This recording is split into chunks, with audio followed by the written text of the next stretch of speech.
Hey, this is Joe. I'm excited to talk to you about an important topic that parents brought up with me, and it's how can I help my child be more motivated?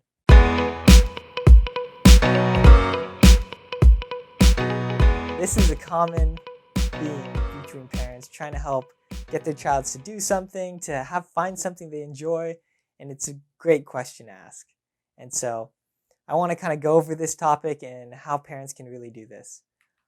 First of all, it's a common situation to have a child who doesn't like school, doesn't do extracurricular activities, plays a lot of video games at home, and seems to watch YouTube all the time, and kind of seems bored.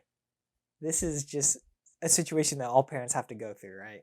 Um, Children wanting to just stay at home, do nothing, and parents, as parents, we want them to be more productive. We want them to do things, get out there, enjoy, find something they love, right?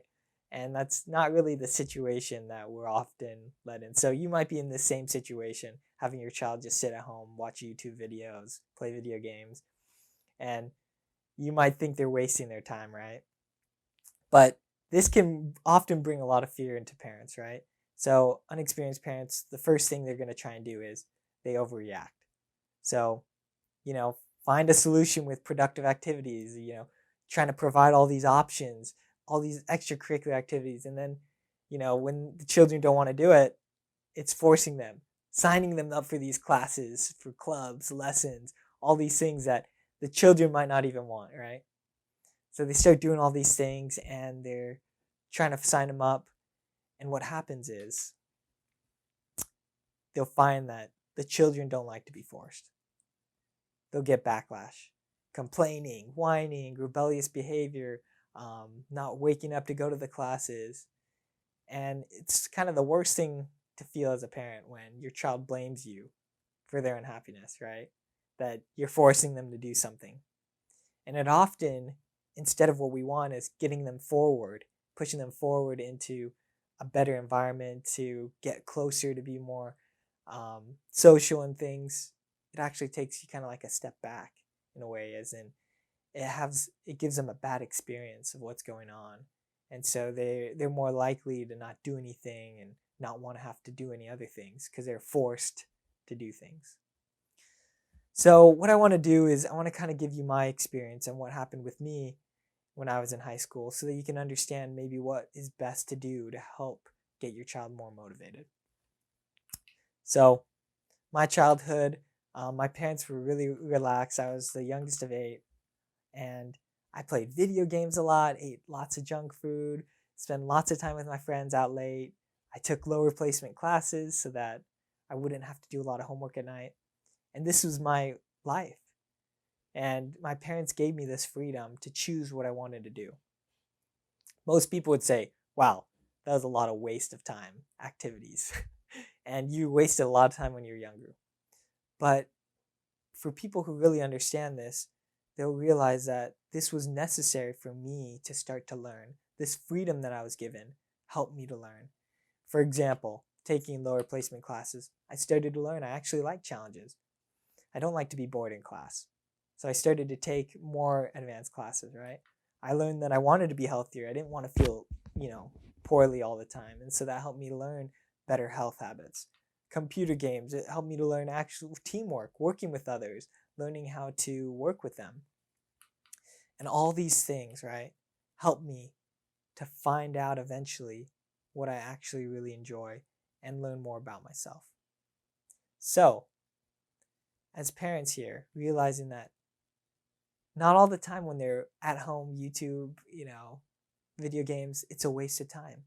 But they're learning, they're growing, and it's a process that they're going through right now. For me, after I figured out that I was in trouble, that I didn't know what I was doing with my life, I was more open to advice and suggestions. So my friends wanted me to join cross country and track.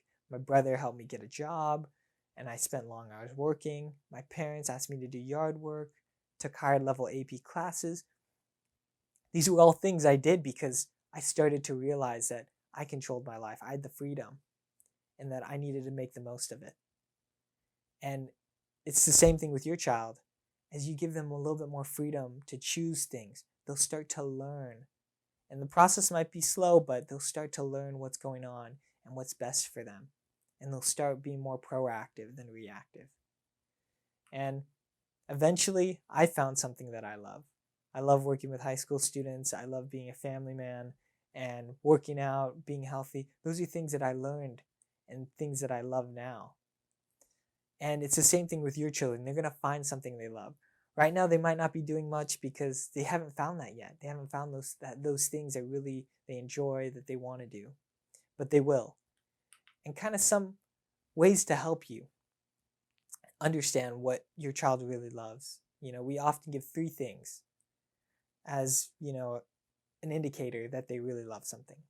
1, they do it without having to be told. They want to do it. No one has to tell them to do it. That's how you know they've really found something they love. The second thing is it comes easy to them. They're good at it. It's something that they're naturally talented at. It's not something they have to work really hard on. It's something that they really just like. That's another way of helping them figure that out. And then the third, it adds value to others in the community. If it's something that people value, something that they value, that it's doing good, that's something. Those 3 things can help you really find out if they love something. And when they find something they love, they will be more motivated to do it. But as parents, we have to realize sometimes what they love, what our children love, isn't something we want them to love. There's tons of different hobbies, activities, talents, but all of them we might think we want them to be involved in. And obviously, having it parent approved is really important for children. So when they find something, to actually support that, regardless of what it is, but to support them in their effort in trying to get somewhere, do something, and help them to learn. So you can kind of see the steps here. How can we help our children to improve? First, we need to give them the freedom to choose. As they choose and learn, that is when they will be open more to suggestions and things. If they never have the freedom to choose or the opportunities to, pick what they want to do, they'll never really know what they truly love. The second thing is to help them find out what they love. Help them, give suggestions, opportunities, guide them along the way. What you've learned, experiences, right? Not necessarily forcing them to do these activities and participate, but helping them understand what would be good for them. Being the helper, not more the bad guy, telling them what to do. And then the third thing, support them in their decision. That's a really difficult one for parents, especially when it's something that you don't really feel is as useful or valuable, but just to be able to support them in whatever they do, whether it be karate, baking, art, whatever they're talented at, to be supportive in that. If you do all these 3 things, that is the only way and the best way to really help your kids to be more motivated and to actually do things on their own and be productive. And if they do these 3 things, they'll be really successful in life because they'll find something they love that they can do for the rest of their life. So hopefully that helps you in understanding how to motivate your kids. Thanks for watching, and we'll see you again next time. Thanks for watching. If you like this video, make sure to hit the thumbs up button below and subscribe to our channel for more content. We'll see you next time.